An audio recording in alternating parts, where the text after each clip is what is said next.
One more guy I want to ask you about because he was in the discourse a lot on wrestling socials this week, and we've had him on the podcast here before. It's someone I know very well, someone you got to know very well, is Daniel Garcia.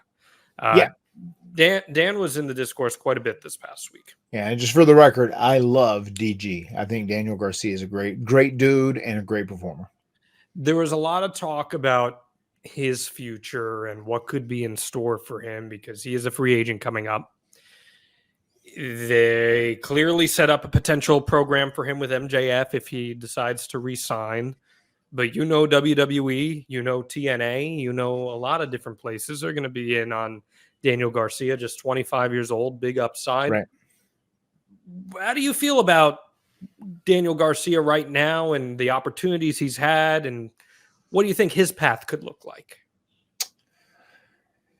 It's interesting. Do you know the timetable? Is that info floating out there on how much time he has left? I believe the general consensus is he's up sometime in the late summer, early fall. Okay. I mean, obviously they did that big angle with MJF, and that seems like they were kind of, putting the bait out there. Like, look, we want you around here. We want to build around you. So we're going to give you this, and you resign, and then we're going to full-fledged go in and do this angle with you and MJF and build you into a top guy. I mean, it almost sounds like kind of how they teased me with Randy Orton right at the end of Raw, right? And then he murdered me. If I come back, then I get to do something else with him and avenge, or then bye-bye, Matt. You know, it is what it is. It feels like they kind of gave him that opportunity in some ways. So I think DG is so young. Whatever decision he makes, if he stays at AEW, he's going to be good. I think he's going to get an opportunity, and he is going to get the opportunity to do this thing with MJF, whatever it may be. I think if he goes to WWF, he's going to be good. He's going to become a star. You just never know. It is hard to tell. I think he's just so young.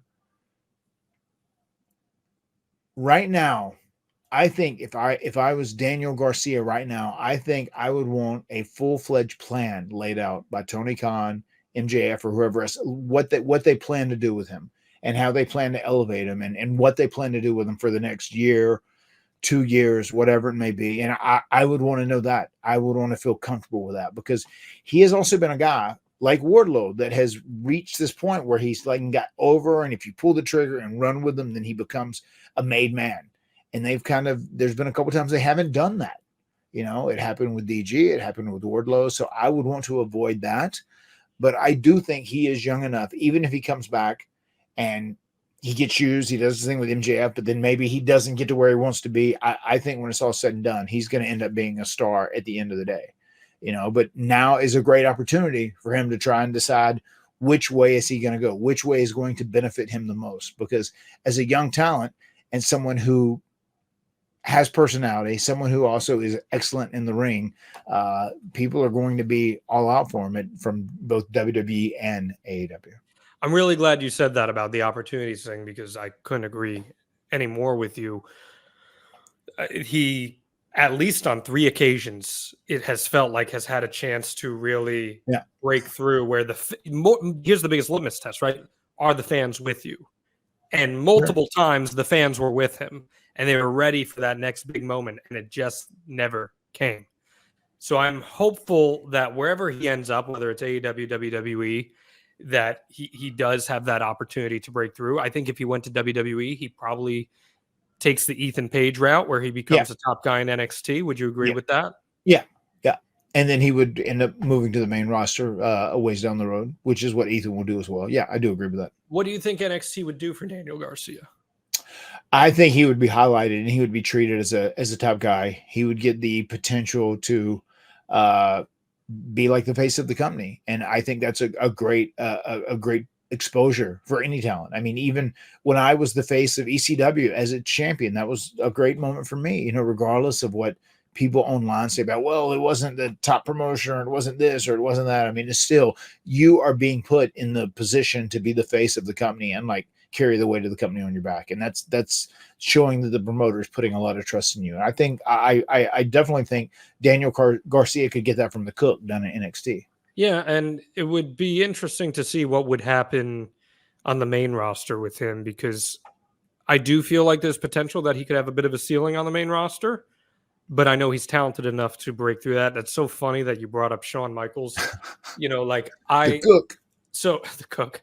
So full disclosure, I've known Dan since he was 19, and I know him very well, and knowing how he puts together matches and finishes, him and Shawn Michaels think very similarly about finishes and how they put it together. So I think if you were to see him in NXT, you would see his storytelling abilities, his in-ring storytelling abilities really, really shine. And I've said this since day one with AEW with him. I don't believe we've seen even 85% of what he's capable of doing yet in AEW. Right. And AEW's got an opportunity to really elevate him. I think he can become a big star in AEW. The good news is, Matt, as you said, regardless of which route he goes, say he signs a 3-year deal, he'll be 28 at the end of that. Yeah.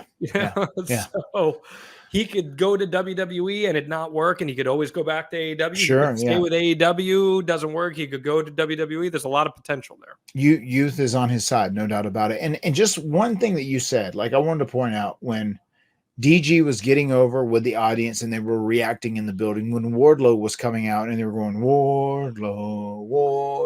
Like, you have to keep in mind, these are people that have paid to get tickets.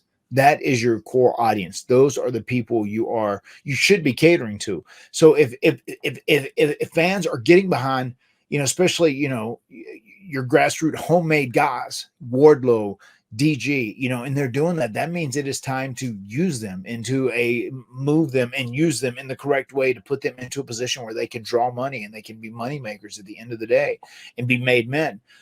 But because that's what it's all about. Because if you do wait too long and you don't pull that trigger, then people will lose faith in them. That's just the way things work. You really have to be able to have that feel as a promoter, as a booker. The people online, it's nice to get compliments online. It's nice to get great feedback online, but social media, I mean, that shit is not what counts. Those are not the people to cater to.